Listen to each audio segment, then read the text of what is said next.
Okay, so good morning po sa inyong lahat. Pag-usapan natin itong si The Financier. Congratulations, Mike Defensor, DDS Senate President. Di ba? Dahil nga sa kanyang pagpipilit ng Blue Ribbon Committee hearing na yan, ng Lintek na yan, pabor din naman sa atin. Kasi itong kanyang naging Blue Ribbon Committee hearing, headed by himself, na tinakasan ng mga senador. No, tingin ko na-realize talaga ng mga senador, puro katarantaduhan lang ang pinagsasabi ng mga kargador. No, kaya hindi na nga po sila, maging si Alan Cayetano, sumipot dyan. Kasi kaya naman nila yun eh. Pwede naman nilang gawin yun eh. Di ba? Oh, si Aimee nga, hindi na nga bumalik nung hindi pinapasok. Di ba? Now, ito hong si Mike Defensor, aminadong siya gumagastos sa mga yan. Si Baligod, obviously, katulad ng ginawa niya nung panahon ng sa PDAP, siya po ang script writer. Kaya hindi na pagtataka, ang kabisado niya yung mga yung mga detalye-detalye na dapat na sinasabi ng mga mali-maling mga assorted ex-soldiers or 18 bodyguards. Yan. Ito yung nakakatawa eh. Kasi nga nalaman, 'di ba? Binanggit ni Boying Rimulya na actually, 6 yan sa mga yan na may kasong may pending na kasong murder, ganon. So tapos yung iba raw, sabi ng AFP naman ay awol, 'di ba? Yung iba naman ay yung dishonorably discharged, merong retired, ganon. Sabi niya, bakit daw kailangan tignan yung pagkatao, yung personalidad, instead of looking into their allegations? Unang-una, natural lang naman na tignan ng taong bayan, ng otoridad, lalo na yung credibility para hindi masayang ang oras ng taong bayan. Di ba, tignan mo muna yung credibility ng mga yan. Yan ba talaga nagsasabi ng totoo? Paano natin malalaman? Ano ba yung background nila? Di ba? Ngayon, nalaman na yung background nila. Ano po yung kapalit, pantapat doon? Nalaman na pangit yung background nila. Sabi niya hindi raw dapat 'yun ang tignan. Tignan daw yung kanilang allegation. So pag tinignan po yung allegation which is ginawa naman ng taong bayan, di ba? Tinignan ang allegation nila, wala naman silang ebidensyang kalakip. Kapag mag-aakusa, dapat may kalakip na ebidensya. Sabi nga extraordinary claim requires extraordinary proof. Diba? Nasaan yung proof nila? Wala, bula lang. Tapos yung isang video nga, si Levy Baligod, diba? May nagtanong kasi noon na meron ba kayong ledger niyan? Ganyan-ganyan. Meron daw record ng pagpasok at paglabas ng mga sasakyan. Biglang all of a sudden itong nakaraang Blue Ribbon ni Senator ni 25th Senator. Di ba? Merong ledger na si Baligod. Pero hindi pa niya ilalabas daw. Or in due time na naman, naknampo siya. Di ba? Kaya lalo sila nagiging kaduda-duda na ang layunin lang po talaga, ang purpose nila ay maghasik ng destabilization laban sa gobyerno. So kung sino yung beneficiary nito, walang iba kundi si Sara. Di ba? Tapos kaya niyang gumastos ng milyon-milyon. Ano ho ang kapalit nito? Di syempre mas malaki. Tandaan nyo, negosyante yan. Walang negosyanteng nagpapalugi. Palaging may kapalit ang galaw ng mga yan. Eto nga special session inatake niya rin naghahasik din siya ng insinuation na hindi maganda, sabi niya nakakagulat at nakakagulantang ang panawagan ng Malacanang para sa isang special session. Walang hiya. Bago pa man yung special session na pinatawag na yan ng Pangulo, inaasahan na yun kasi yun nangyari sa Jensan. 'Di ba sa Davao region nung nilindol. Ikinakailangan nila magsabatas ng pagtatalaga ng pondo na ilalaan sa kanila sa rehabilitation. Special yan Kailangan ng pondo sa rehabilitation ng lugar. Mga pang short-term and long-term effect na mga ayuda sa kanila. Sa infrastructure, sa pangkabuhayan, pangkain, di ba? Kailangan yun, isa batas. Ano nakapagtataka doon? Eh dati siyang kongresista, alam niya 'yan. 'Di ba? So may maruming hangarin lang talaga siya. Sabi niya, ang mga panukalang batas na nais nilang ipasa ay maaari namang talakayin at aprubahan sa normal na proseso ng lehislatura. Hindi kasi ganito, kapag ka magpapatawag ng special session, kinakailangan merong pending, no? Pending na proposed bills. Eh meron po ang Senado eh. Oh, tapos meron pang galing ng LEDAC katulad nung katulad nung sa anti-political dynasty na peke. Sabi, wala namang pandemic, wala ring digmaan, wala ring pambihirang krisis, pang-ekonomiya o budget impasse na mangangailangan ng agarang pagpapatawag ng Kongreso. Hindi naman agaran eh. May palugit ng ilang araw. Kaya hindi maiwasang itanong, ano ba talaga ang tunay na pakay? Isa lamang ang malinaw na dahilan, palitan ang liderato ng Blue Ribbon Committee at itigil ang investigasyon ng pagsiwalat ng katotohanan ibang klase. Eh yan totoo, sabi nga ni Marcoleta eh. Supposed to be yung hearing nila doon sa plenaryo nun sa Senado, yung June 11, eh dapat huli na yun. Oh, mismo sina Marcoleta, last na yun eh. Kaya lang ang problema, eh sabi nga, merong security threat. Kasi totoo naman, di ba, na may security threat dahil ang plano, lulusubin ng mga magpapa-people power itong mga kolokoy. Kaya lang, flop yung kanilang people power. Walang nangyaring lusob. Kaya nga, boring na boring yung hearing nila nung June 4 eh. Diba? Kasi inaasahan no, na magkakaroon ng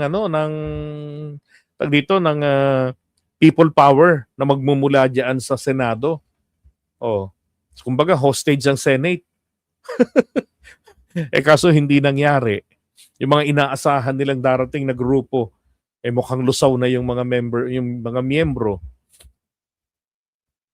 So, sabi niya, maaring ito na ang huling pagpapahayag. Dapat lang naman talaga. Puro mga kawalang hiyan. Pero para sa akin, hindi po dapat imbestigahan yung bagong Blue Ribbon Committee ngayon.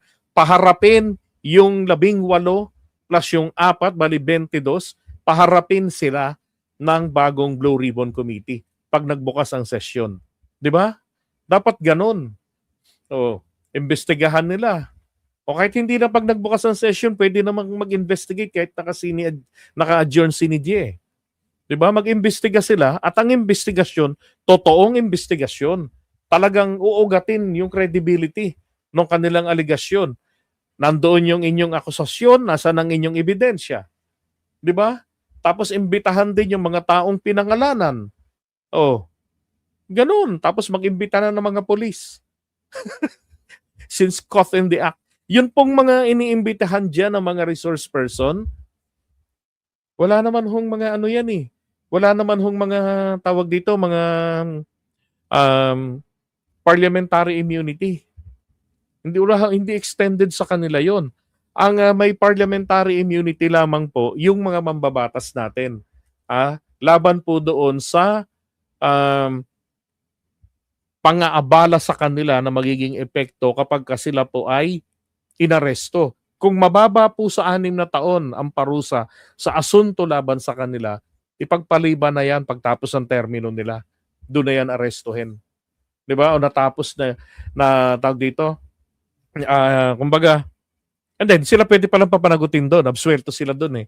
Maliban na lamang po na pwede silang maaresto kapag kalagpas 6 na taon yung kanilang kaso. Yung parusa. Pwede silang arestuhin pag wala ng session ang Senado. Oh.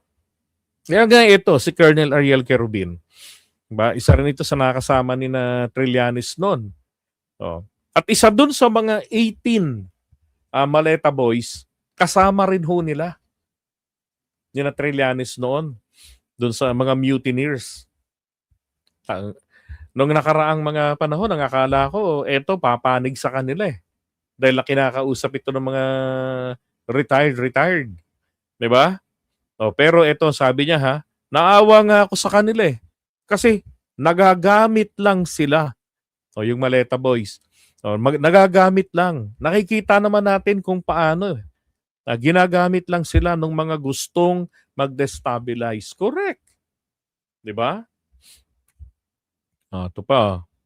Kung totoo, sabi niya, June 18, kung totoo ang mga sinasabi nila, bakit ngayon lang lumabas? Alam pala nilang nakaw pala yun. If you have very strong moral fibers, di ka pwedeng mag-succumb sa kahit anong illegal. Diba? Tama naman, hindi po pwede na, na, baliwala na lang, magkibit-balikat na lang. Kaya yun na nakakapagtaka ron. Tagal na pala ninyong alam yan. Ba, sinasabi ninyo, bakit hindi ninyo nilabas agad yan? Hindi kayo nag-resign, hindi kayo bumitaw kay Saldico. Excuse me. Kung bakit kailang wala na si Saldico, nagka-bookingan na kayo mismo ay pwedeng mga mapanagot dahil kayo pala yung nagde-deliver, mga kasabwat kayo. Diba? Tapos sinasabi pa nila, once a Marine, always a Marine. Ang portrayal nila, matitino ang mga Marine, disiplinado. Kung always considered kayo dapat na Marines, di dapat nananatili sa inyo yung ethics ng pagiging Marines. Dapat hindi nila kinonsinte yung ginagawa ni Saldico. Na maliwanag lang naman, sinasakay niya sa kanyang mga sasakyan, pera rin naman ang hinakaw niya para sa sarili niya. Diba? At yung iba, sinishare niya. Ang kaduda-duda na kasi, kaya ito nagduda na rin ito, isipin niyo yung mga inconsistencies. Diba? Lang hiya. Mas adjustable pa. Ito nga, suppose si Falsey, sabi niya si George Garcia daw po, sabi niya that one of the handlers, sino kaya ito? Pokis? O si yung isang dito dating general. Sabi raw ni George Garcia, nalaman daw ho niya na ang handler ng 18 Maleta Boys is a former official of the AFP, Armed Forces of the Philippines. He personally investigated the matter in preparation for the cases he will file. Good job. 'Di ba? Pati yung handler, lahat yung mga destabilizers, kasuhan.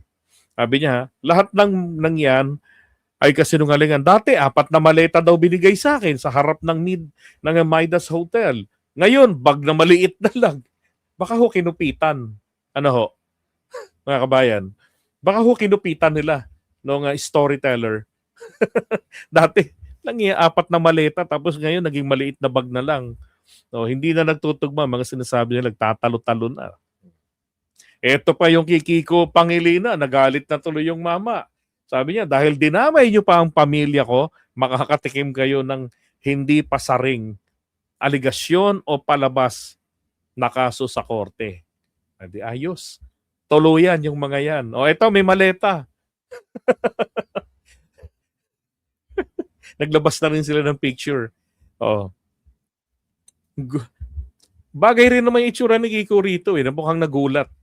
Dahil talagang nagulat din ho siya nung makita niya na itong picture na to, porkit kasama yung mga empleyado ng Missibis Aviation dyan sa picture, pinapalitaw na nila, ginawa na ng kwento na tumanggap din siya ng malita. Diba? Talagang mga tarantado. Kay Eduardo Año, plastic bag lang. Mga tarantado talaga tong mga to ito yung kay Chis Escudero. Ako alam ko yung bahay na to. Dati ko na pinakita sa inyo yan Diyan yan sa New Manila. Walking distance lang. Diyan sa Hema District. At saka hindi ho ito totoong nasa kanto. Ilang bahay pa bago ka makarating dyan. Diyan sa kanto ng Hema D. Hindi yan sa kanto ng Hema D. Yan Tsaka madali naman Congressman si Chis Escudero. Dati, di ba, politiko. Kakilala ni Saldico, mga Bicolano. Normal lang naman napupunta dyan. Normal lang din na mga kahuntahan nila yung mga gwardya. Aba, nung pinicturan, ginawa na ng kwento rin. Diba? Sana ho, yung ginawa nila man lang palihim for documentation purposes.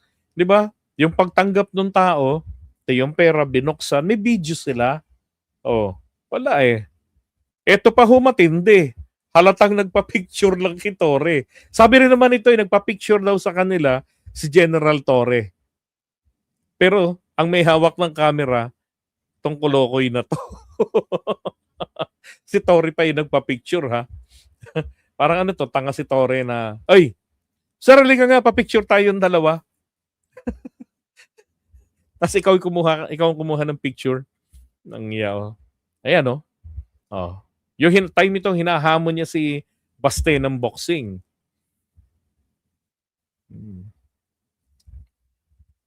Tapos etong nakakagulat. Ang narinig ko pa rin sa hiring-hiringan nila sa kanilang press con, kaya naman pala ganyan na lang bumanat si Montulfo daw. Kasi daw nakatanggap din daw ng malita. bagong member ng Maleta Boys. Di ba? Lungkot ang pagmumukha ni Respecio diyan, eh.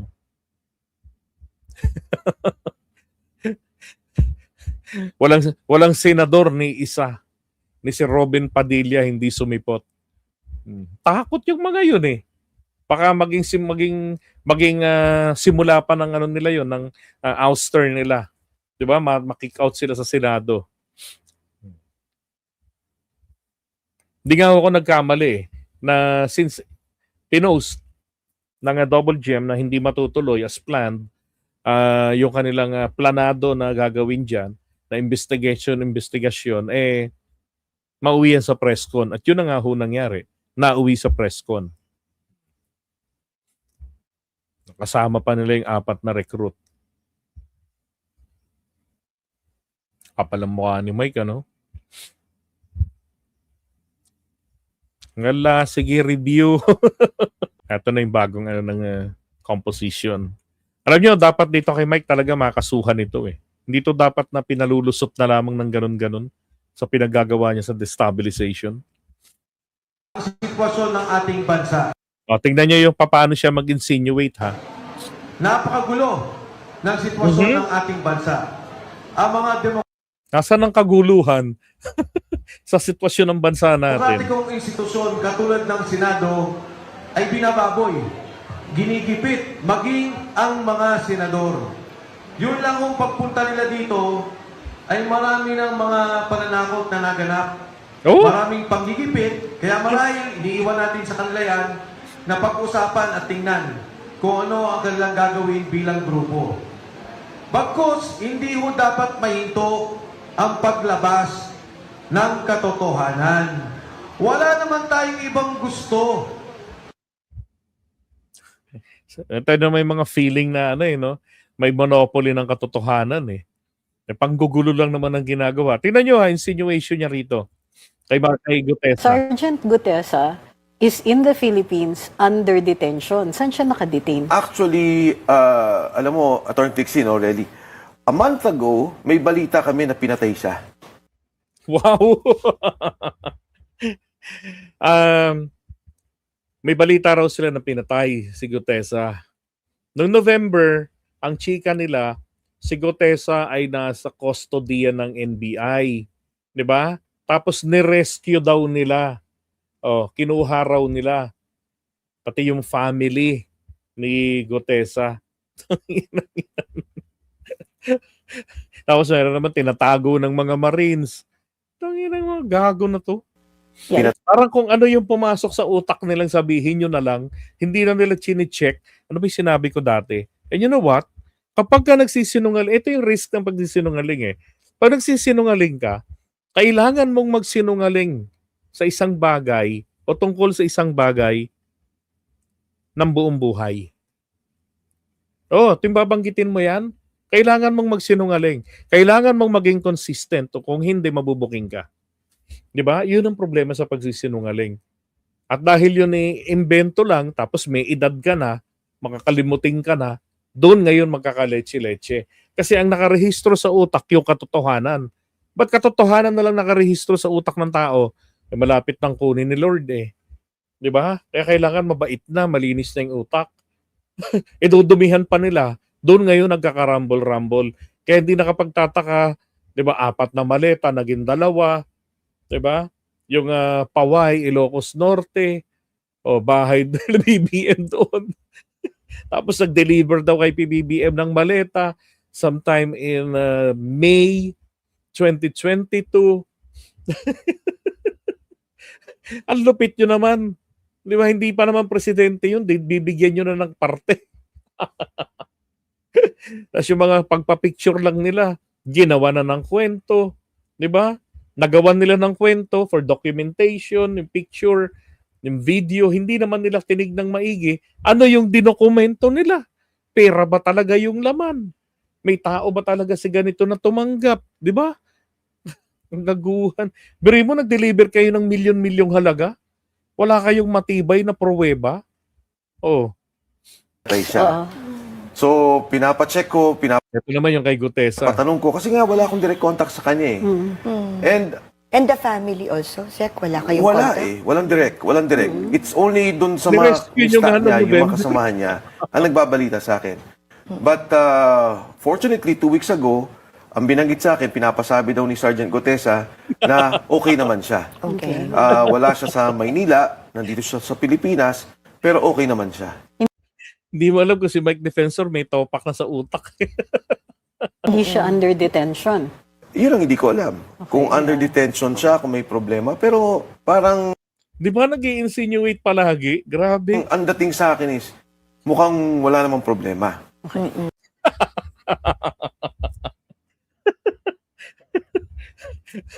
Ay, nako, Mike Diferencia. O, ito yung palusot. Wala akong sinabing ako na Kasi, pinagpaplanuhan kasuhan siya ng usurpation of authority. So, nakarating sa kanya, binanggit ng mga taga-media. nagpapatawag, di ba? Kaya hindi ko never kong kinlaim na ako ay senador o ang patawag na hearing ay parte ng Senado. So walang usurpation yun. Pangalawa, as long as it is designated by the Senate President under their own rules, pwede yun. Pwede raw yun. O, kaya nga nilayasan. hindi na kayo sinuportahan sa huli eh. Kaya walang rules, pwede yun. So when it was called, it was really because of a schedule by the Blue Ribbon Committee. Pero nakita naman natin, nagkaroon ng konting miscommunication, okay na rin yan. Kami na Ito yung nakakapagtaka rito eh. Pagdating doon sa mai-involve yung venue, hanggang doon lang sila very light at detain. 'Di ba? Bakit kinansela, ba't hindi natuloy? Takot mademanda ng may-ari ng venue eh. 'Di ba? Pansin ko 'yan eh.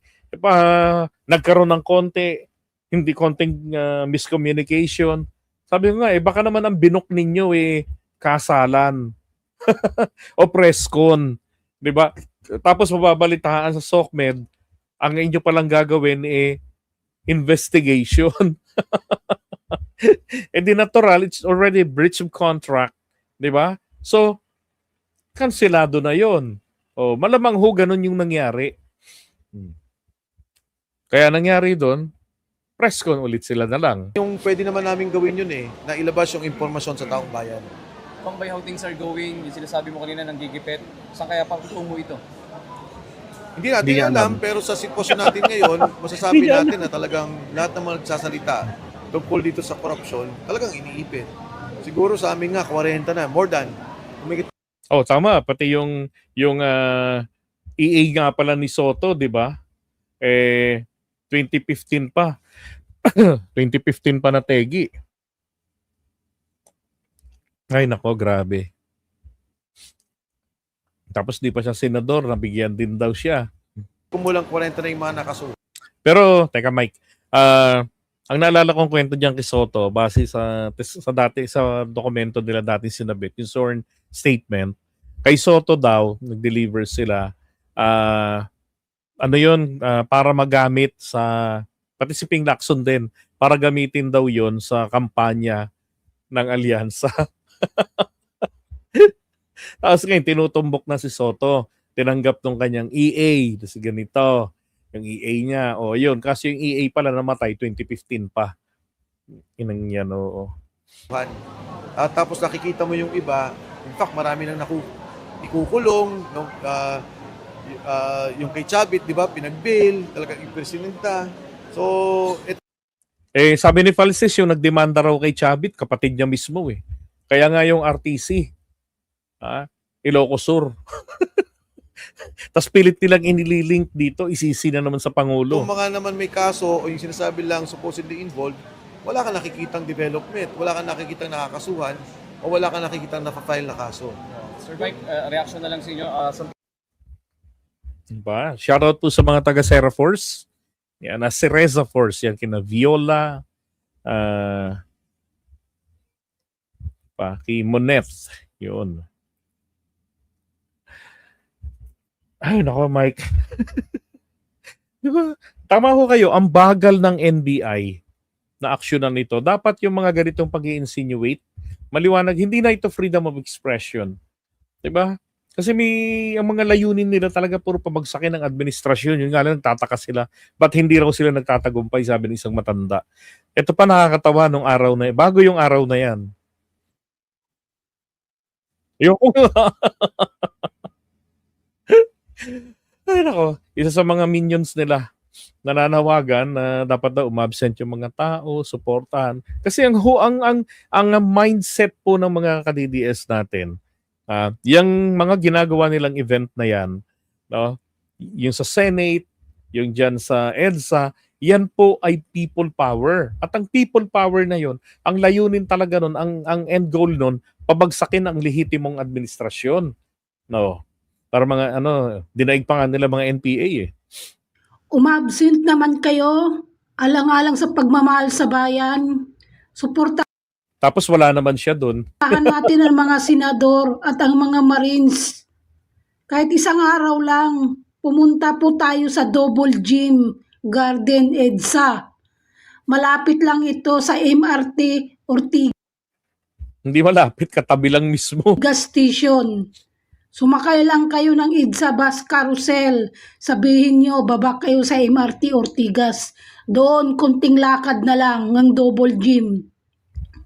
Alam nyo ba, ninakawan tayo pag bumili tayo ng isang kape sa tindahan. 12 pesos. Imbis kay 10 piso lang yan, nagiging 12. Dahil Buang talaga. yung yung VAT na punta sa kaban ng bayan at ninakaw ni BBM. Di ba? Yun ang problema sa mga to. Kung magtanim ng maling information, puta inang yan, yung VAT hindi alam. Suportahan natin ang mga Marines ngayon po, John 16. Alas 10 po magsisimula ang Blue Ribbon hearing. No? Pumunta po tayo doon kahit isang araw lang po para matapos na to. Di ba? Ganun nga paniwala nila eh. Na kapag ka nagsalita na yan, walang humaharang. Yan, walang humaharang. Walang technicality. Di ba? Malayang malaya. Lalo pa nagka-leche-leche. Lalo pa nagkasablay-sablay. Lumitaw pa tuloy na kinakaila na itong sina Sharon, di ba, nasangkot. Yun palang picture na pinakita nila. Yan yung pagsakay nila ron sa eroplano papunta ng tawag dito, doon sa Mindanao, sa Marawi, kila Adjong.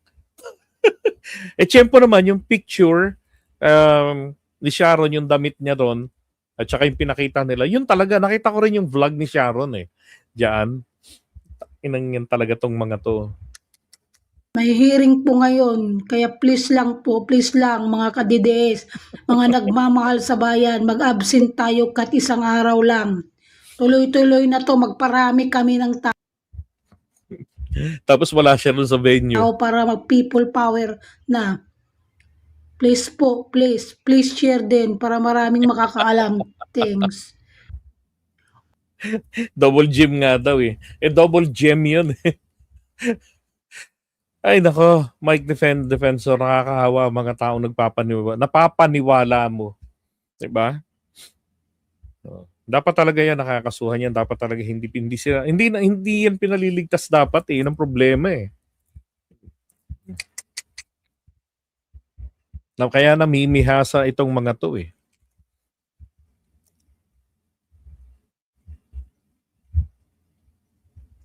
Magparami.